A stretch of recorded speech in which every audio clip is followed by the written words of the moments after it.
भूमिका ज़रूर बदल गई है। अध्यक्ष के रूप में गणेश गोदियाल जी हैं और नेता प्रतिपक्ष के रूप में मुझे जिम्मेदारी सौंपी गई है।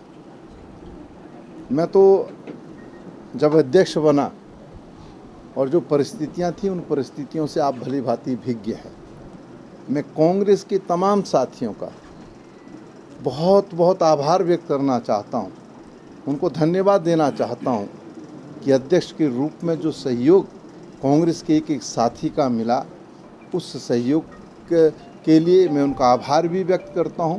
मेरे पास शब्द नहीं है कि मैं किन शब्दों में अपने उन साथियों का आभार व्यक्त करूं। और अब नेता प्रतिपक्ष की जिम्मेदारी मिली है तो मैं तमाम कांग्रेस के साथियों से कहना चाहता हूं कि जिस मुस्तैदी के साथ आपने अध्यक्ष के रूप में मेरे साथ सदैव खड़े होने का काम किया, नेता प्रतिपक्ष के रूप में भी आपका प्यार स्नेह आशीर्वाद मुझे मिलेगा, ऐसा मेरा विश्वास है, ऐसा मेरा भरोसा है।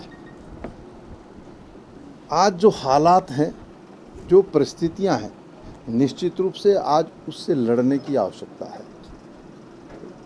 सदन के अंदर मैं समझता हूं 1 या 2 सत्र हो सकते हैं, बड़ी मुश्किल से, और वो भी जो सत्र की अवधि होगी, आप उससे भली भांति परिचित हैं कि वो बहुत अल्प समय की अवधि होगी। लेकिन जितने भी अवधि होगी, उस अवधि में हमारा ये प्रयास होगा, हमारी ये कोशिश होगी कि हम सरकार को सदन के अंदर घेरने का काम करें। लेकिन जो बचा हुआ समय है, निश्चित रूप से कांग्रेस के एक एक साथी को सड़क पर उतरकर संघर्ष करने की आवश्यकता है। आज सत्ता में बैठे हुए लोगों ने जिस तरीके से उत्तराखंड राज्य को प्रयोगशाला के रूप में प्रयोग करने का काम किया है, आज उत्तराखंड की जनता उससे आजीज आ चुकी है। 4.5 वर्षों में 3 मुख्यमंत्री इस सूबे को मिले हैं और बड़ी आश्चर्यजनक बात यह है, पहला मुख्यमंत्री काम करता है तो दूसरा आता है, वो कहता है कि मैंने तो कुछ नहीं किया, ये पिछले वाले ने किया था। तीसरा आता है कि भाई मेरा भी इससे कोई सरोकार नहीं है, सारे जितने भी निर्णय लिए गए हैं उनको स्थगित किया जाता है। ये हालत, ये स्थिति उत्तराखंड राज्य की पैदा करती है।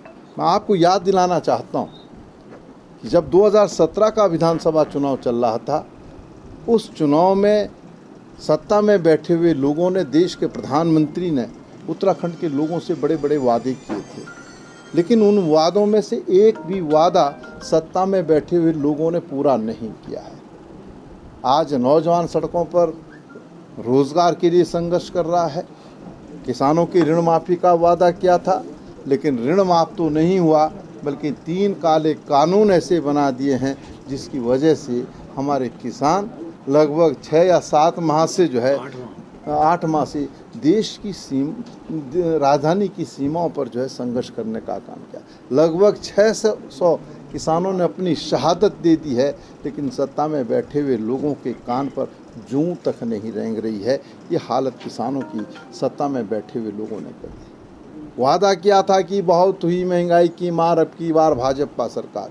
इस नारे पर भी उत्तराखंड के लोगों ने विश्वास व्यक्त किया और प्रचंड बहुमत से उत्तराखंड की हुकूमत सत्ता में बैठे हुए लोगों के हाथों में सौंपने का काम किया। लेकिन हालात आपके सामने हैं, महंगाई अपने चरम पर। कहते हैं ना,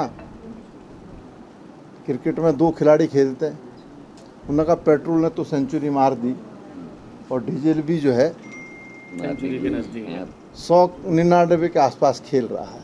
ये हालत सत्ता में बैठे हुए लोगों में। जिस गैस के सिलेंडर को हम 400 पर छोड़ करके गए थे, वो गैस का सिलेंडर आज 1000 रुपये में मिल रहा है। आप बाजार चले जाइए, सरसों का तेल 200 रुपये, दाल हो, सब्जी हो, आदमी जब बाजार जाता है वो सोचता है कि मैं कुछ खरीद के लाऊंगा, लेकिन हालत ये कि थैले में पैसे ले जाता है, हाथ में सामान लाता है। ये हालत सत्ता में बैठे हुए लोगों ने देश की कर दी। और देश के प्रधानमंत्री कहते हैं कि मेरे मन की बात सुनो। अरे आपकी मन की बात सुनते सुनते 2014 से आज 2021 हो गया है। प्रधानमंत्री जी, आप देश के लोगों के मन की बात कब सुनोगे? ये प्रश्न उत्तराखंड नहीं बल्कि देश के लोग कर रहे हैं। हालात आपके सामने हैं। आज एक नई चर्चा हो गई कि साहब कोरोना के कार्यकाल में ऑक्सीजन की कमी से कोई मृत्यु नहीं हुई। अरे भाई, अगर कोई मृत्यु नहीं हुई, आपने इतने ऑक्सीजन प्लांट पूरे देश में स्थापित करने का आप काम कर रहे हैं, क्यों कर रहे हो जब ऑक्सीजन की कमी नहीं थी? क्यों आप इतना ऑक्सीजन, इस उत्तराखंड राज्य के अंदर अगर ऑक्सीजन की कमी नहीं थी तो आपने जो ऑक्सीजन प्लांट यहाँ पर जो है स्थापित करने का काम कर रहे हो, क्यों कर रहे हो भाई? बताइए। अर्थव्यवस्था पूरी तरीके से ध्वस्त, विकास के कार्य अवरुद्ध, नोटबंदी जीएसटी ने से देश की अर्थव्यवस्था को तबाह करने का काम किया, लेकिन सत्ता में बैठे हुए लोगों के कान पर जूं तक नहीं रही। हालात बद से बदतर है, बड़ी लंबी चौड़ी फेरिस्त है। आज हमारे पुलिस बल के लोग जो ग्रेड पे के लिए सड़कों, उनके परिवार के लोग सड़कों पर संघर्ष करने का काम कर रहे हैं।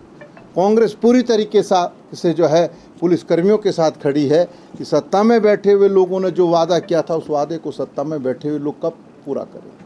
भू कानून, जिस भू कानून को जब हमारी सरकार थी तिवारी जी के ज़माने में हमने बनाने का काम किया, उस भू कानून को और सख्त जो है, जो पूर्व मुख्यमंत्री खंडूरी जी रहे उन्होंने करने का काम किया। लेकिन जैसे ही डबल इंजन की सरकार आई, उस सरकार ने उस भू कानून को तहस नहस कर दिया। आपने इस उत्तराखंड राज्य को जो है पूंजीपतियों के हाथों में, भूमाफियाओं के हाथों में गिरवी रखने का काम किया है। आज हालत यह है कि इस सरकार को शराब माफिया, भूमाफिया